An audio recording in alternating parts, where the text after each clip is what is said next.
अस्सलाम वालेकुम दोस्तों, टीम वकार की तरफ से आज के इस लेक्चर में मैं आपको टेक्निकल एनालिसिस के बारे में स्टार्ट ऑफ करूंगा और इसका ओवरव्यू दूंगा। ठीक है। तो सबसे पहले मेरे दोस्तों, अगर आप लोगों ने ट्रेडिंग व्यू पे अकाउंट नहीं बनाया हुआ तो ये नाम है, ये वेबसाइट है, इसको गूगल कर लो, tradingview.com लिख लो। ये यहाँ पे जाके अकाउंट साइन अप कर लो आप। ठीक है। साइन अप करने के बाद आप जो है क्रिप्टो करेंसीज के सारे एनालिसिस कर सकते हो, टेक्निकल वाले। ठीक है, टेक्निकल एनालिसिस कर सकते हो। मूविंग ऑन, टेक्निकल एनालिसिस होता क्या है? अगर ये बेसिक इसकी डेफिनेशन पूछे भाई, तो ये टेक्निकल एनालिसिस आपको बेसिकली किसी भी कॉइन के बारे में, किसी भी चीज़ के बारे में, जिसका भी टेक्निकल एनालिसिस आप कर रहे हो, बिटकॉइन, इथेरियम वगैरह वगैरह, गोल्ड का भी कर सकते हो, दूसरी चीज़ों को भी कर सकते हो।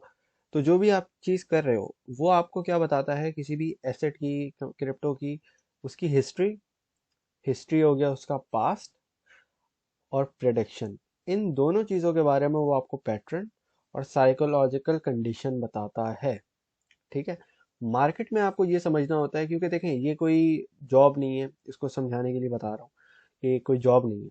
जॉब में होता है ना भाई, आपको आपने एक चीज़ सीख ली, वही चीज़ आपने 9 to 5 करनी है। लेकिन एक जब आप बिजनेस में होते हो तो वहाँ पे आपको लेट से 24/7 जो है कुछ ना कुछ नया ऊपर नीचे हो जाता है, कोई नया चैलेंज आ जाता है, कहीं नया आपको कुछ करना पड़ता है, कुछ करना पड़ता है। तो आपका एक माइंडसेट जो है एक्टिव होना चाहिए। ठीक है, डल माइंडसेट नहीं होना चाहिए।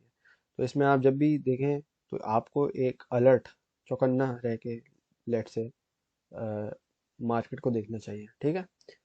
तो ज़रूरी नहीं है कि जो कल हुआ था वैसी ही मार्केट आज हो, या वैसी ही मार्केट 10 दिन के बाद हो। तो ये मेरा कहने का बेसिकली मतलब है, हर रोज़ मार्केट नई होती है और इंसान को मार्केट के साथ अडेप्ट करना होता है और मार्केट के साथ चलना होता है। ठीक है जी। तो होपफुली ये बात आपको समझ आ गई होगी। तो हिस्ट्री और प्रोडिक्शन, पास्ट और फ्यूचर के बारे में हमें टेक्निकल एनालिसिस से पता चलता है। तो टेक्निकल एनालिसिस को अगर हम ब्रेक डाउन करेंगे भाई, कैसे पता चलता है, क्या चीज़ होती है, क्या बेसिकली उसका क्या एक एक हिस्सा होता है जिससे हमें पता चलता है। तो सबसे पहले हमारे पास आती हैं कैंडल स्टिक्स। ठीक है, कैंडल स्टिक एक बोरिंग टॉपिक भी हो सकता है कुछ लोगों के लिए, कुछ लोगों के लिए, मुझे तो बोरिंग लगता है लेकिन इम्पॉर्टेंट है। ठीक है। कैंडल स्टिक बेसिकली आपको पता चल जाएगा क्या होती है, कैसे होती है, और ग्रीन और रेड क्यों होती है। तो जो कैंडल स्टिक्स के लेक्चर हैं उनसे। ठीक है। अच्छा, तो कैंडल स्टिक से बेसिकली आप जो है ना पास्ट में देख सकते हो कि भाई कैसे हुआ था, ये कैंडल बनी तो इसके बाद मार्केट क्या हुई। कैंडल स्टिक की अपनी एक साइकोलॉजी होती है। साइकोलॉजी का मेरा मतलब है कि अगर कोई तरह की, लेट से कोई XYZ एक तरह की कैंडल बन गई, एक स्पेसिफिक टाइप ऑफ कैंडल अगर बनी, तो उसका क्या मतलब होगा, उसकी बेसिकली इंटरप्रिटेशन। कि अगर कोई टाइप की कैंडल बनी है तो उससे क्या होगा, अगर लेट से स्पिनिंग टॉप बनी है तो उससे क्या होगा। एक एग्जांपल दे रहा हूँ खाली। ठीक है जी।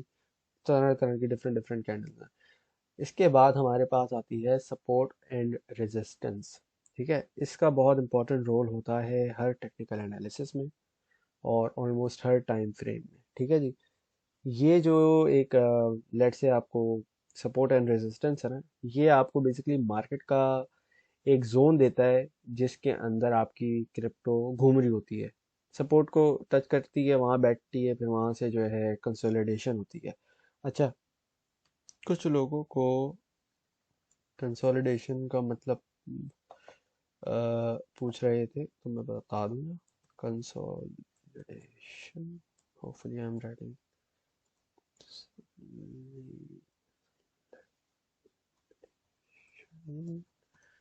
ठीक है। मैंने इसकी स्पेलिंग लिखी है, नहीं। ओके जी। खैर, कंसोलिडेशन, कंसोलिडेशन का बेसिकली मतलब होता है जब भी आपकी मार्केट जो है ना ना ही ऊपर जा रही होती है ना ही नीचे जा रही होती है, बट मोस्ट लाइकली ऊपर ब्रेकआउट होने के उसमें होती है, प्रोसेस में। ठीक है। तो वहां से वो ब्रेकआउट होता है और आपका प्रॉफिट मिलता है। तो कंसोलिडेशन का ये मतलब होता है। मैंने सोचा इसी वीडियो वीडियो में बता दूं ताकि पता चल जाए। ठीक है जी। इसके अलावा जी हमारे पास आ जाते हैं इंडिकेटर्स। इंडिकेटर्स बहुत इंपॉर्टेंट टूल्स होते हैं। ठीक है। इंडिकेटर्स बेसिकली अगेन कैंडल्स को फॉलो करते हैं। ठीक है।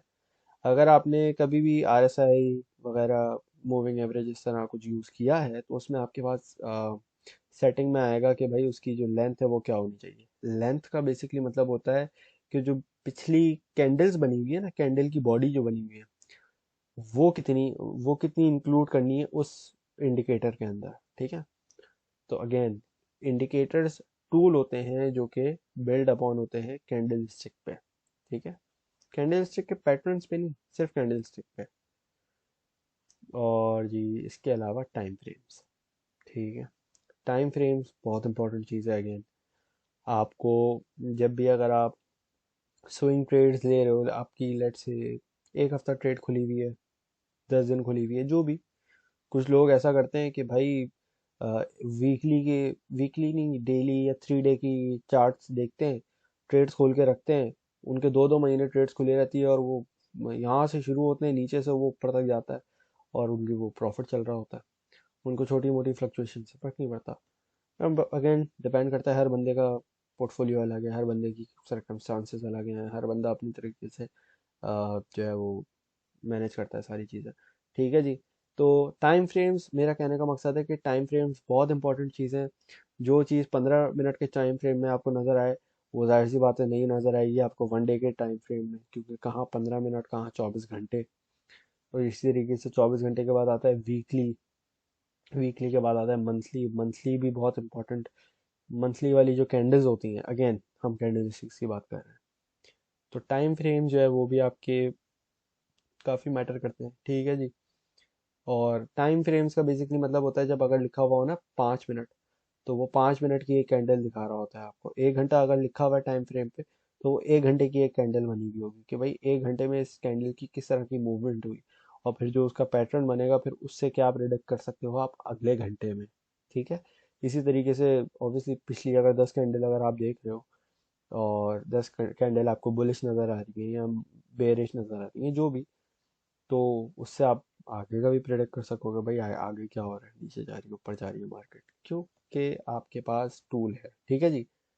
अच्छा जी, एक इम्पॉर्टेंट चीज़, इसका हिस्सा नहीं है लेकिन एक वेरी इंपॉर्टेंट, बगैर फंडामेंटल एनालिसिस के क्रिप्टो करेंसी फेल है।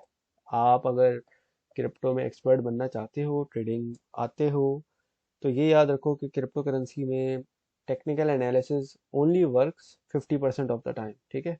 मतलब 50% से ज़्यादा वर्क बहुत ही मुश्किल से करता है। हाँ, आपने 50 इंडिकेटर सीखे हैं, वो एक अलग बात है, लेकिन अक्सर ये होता है कि इंडिकेटर आपके जो है वो ऊपर नीचे हो जाते हैं। असल में ये नहीं होता इंडिकेटर फेल होते हैं, नहीं। हमारी जो मार्केट है ना क्रिप्टो करेंसी, माशाल्लाह से ये बहुत ज़्यादा एक हेल्दी मार्केट है। एक हैवी इसमें वॉलेटिलिटी है, ठीक है। ये वॉलेटाइल काफ़ी है, तेज़ी से ऊपर जाती है, तेज़ी से नीचे आती है। अब ये इंडिकेटर्स जो हैं वो ऑब्वियसली फॉरेक्स वगैरह वगैरह के लिए बने थे, तो वो उतनी तेज़ नहीं है मार्केट। तो in comparison crypto is very very healthy, ठीक है। तो आपको थोड़ा सा ना इसमें अडेप्ट करना पड़ता है कि अच्छा भाई इसका अगर ये मतलब है, तो क्रिप्टो में क्या मतलब होगा, ठीक है। उसके लिए फिर सेटिंग करनी होती है। स्पेसिफिक फिगर्स होते हैं जो कि आपने टीए में डालने होते हैं। जैसे आरएसआई में जो है वो हमारे पास 14 का हम आरएसआई यूज़ करते हैं सेटिंग में, जो अगर उसकी आप लेंथ वगैरह देख रहे हो तो मूविंग एवरेजेस के डिफरेंट जो है वो लेंथ होती है कैंडल्स की। 200 की होती है, 200 की बहुत हैवी सपोर्ट बताती है आपको। 200 के अलावा 55 की एक इम्पॉर्टेंट होती है, इसी तरीके से और भी होती है, ठीक है जी। और लेकिन फंडामेंटल एनालिसिस के बगैर TA is not always successful. 50 to 70% success rate है, ठीक है। तो फंडामेंटल भी बहुत इंपॉर्टेंट चीज़ है, ये भी सीखना इंपॉर्टेंट है, ठीक है। अच्छा, ये दो चार दो दो पॉइंट्स हैं। पहला पॉइंट मैंने नोट, ये बहुत इंपॉर्टेंट चीज़ है, ठीक है। टिप दे रहा हूँ, इट्स अ टिप, ठीक है, इस लेक्चर की टिप। पहली टिप ये, आपने कभी भी $100 है, $1000 $10 लाख है, ये नहीं करना कि आपने सारी प्राइस एक, आई मीन सारा फंड एक ही प्राइस पे आपने लगा दिया। लेट से कोई कॉइन है 10,000, 10 रुपए का एग्जाम्पल दे रहा हूँ, भाई उसकी बाइंग प्राइस है 9 रुपए, लेकिन फिर वो ना नीचे भी आ सकता है 7 रुपए पे। तो 9 रुपए से 7 रुपए अच्छा खासा फर्क है। अगर आप उधर वैसे देखो, तो आपके सब 100 रुपये आपके हो सकता है 80 रुपये हो जाए, अगर वो 9 रुपए से 7 रुपए पे है, ठीक है। और सेलिंग पॉइंट है 12 13 14 इस तरह। तो आपने क्या करना है कि अपना जो फंड है वो डिवाइड करना है, ठीक है। Portfolio management is very important. अगर आपने अपनी सारी की सारी जमा पूंजी एक ही उसमें पॉइंट पे लगा दी, पूरा पोर्टफोलियो एक ही पॉइंट पे लगा दिया, तो जब वो नीचे आएगा तो आपके पास तो कुछ नहीं होगा और आप देख के अपना पोर्टफोलियो पैनिक करोगे। तो हमेशा आपने ये देखना होता है, एक अच्छा ट्रेडर हमेशा दोनों तरफा की मार्केट देखता है, ठीक है। नीचे जाता है, नीचे जाती है, तो वो कंडीशन भी देखता है कि नीचे जाएगा तो कितना जाएगा, ऊपर जाएगा तो कितना जाएगा। एक रिस्क और रिवॉर्ड रेशियो हमेशा नज़र में रखना चाहिए जितनी भी आपकी ट्रेड्स होती हैं। इसके ऑब्वियसली आपको इसको मैनेज करना आना चाहिए और पैनिक नहीं करना चाहिए। क्रिप्टो करेंसी, यहाँ पे मैं एक इम्पॉर्टेंट, वेरी वेरी इंपॉर्टेंट चीज़ अगर मैं लिख दूँ तो वो यही होगी कि crypto is a game of patience. जिस बंदे के पास सब्र है ना वो इसमें चीता बन सकता है, ठीक है। तो ये एक बहुत ज़्यादा इम्पोर्टेंट चीज़ है।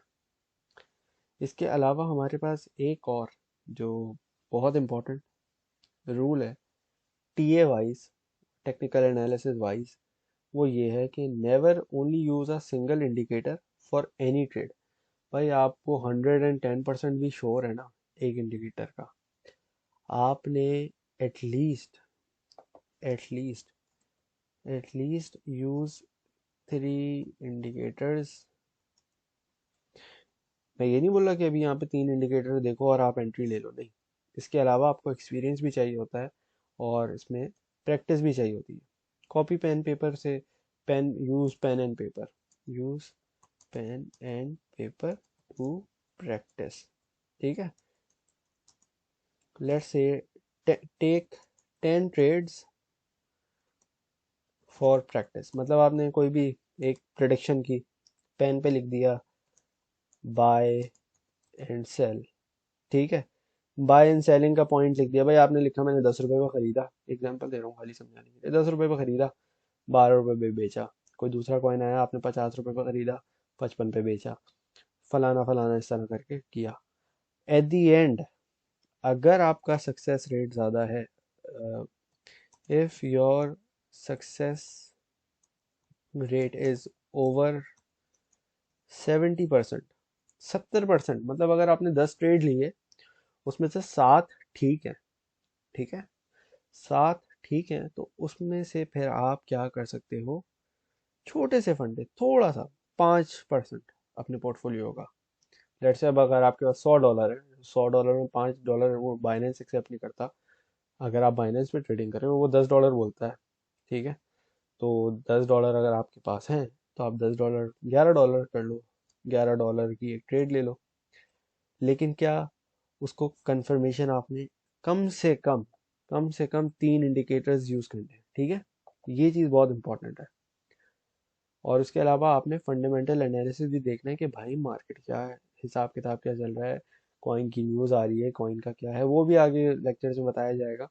लेकिन ये बस होपफुली इससे गाइडेंस के लिए बता रहा हूँ कि ये जो चीज़ है ना, एटलीस्ट यूज 3 इंडिकेटर्स, और कभी भी एक इंडिकेटर को देख के ट्रेड नहीं लेनी है आपने, ठीक है। Never use only a single indicator for any trade. और ये प्रैक्टिस के लिए आप देख लो, पेन पेपर पे लिखो, take 10 trades for practice, buy and sell note down करो, सक्सेस रेट है, then take then take one one small trade of one take small one small trade. हाँ बस, $10 की ले लो, $11 की ले लो। आपके पास $2,000 का फंड है तो आप उसमें $50 यूज कर लो। ये नहीं कि $2,000 तो उसका 10% यूज करना है, नहीं। जितना छोटे से छोटा हो ना, पहले आप प्रैक्टिस करो, ठीक है। प्रैक्टिस होगी तो आपको उससे एक कॉन्फिडेंस भी आएगा और उसको उससे आपको जो है ना मार्केट की समझ भी आएगी कि होता क्या है सारा हिसाब किताब। और पैनिक नहीं करना आपने। ये लिखा हुआ है ना, crypto is a game of patience. सब्र है तो यहाँ पे आपको फ्रूट रिवॉर्ड अच्छा मिलेगा, ठीक है जी। तो होपफुली समझ आ गया होगा। नेक्स्ट लेक्चर्स में आपको इंडिकेटर्स वगैरह, कैंडलस्टिक वगैरह, सपोर्ट रेजिस्टेंस वगैरह के बारे में भी पता चल जाएगा। Thank you very much for watching. अल्लाह हाफिज़।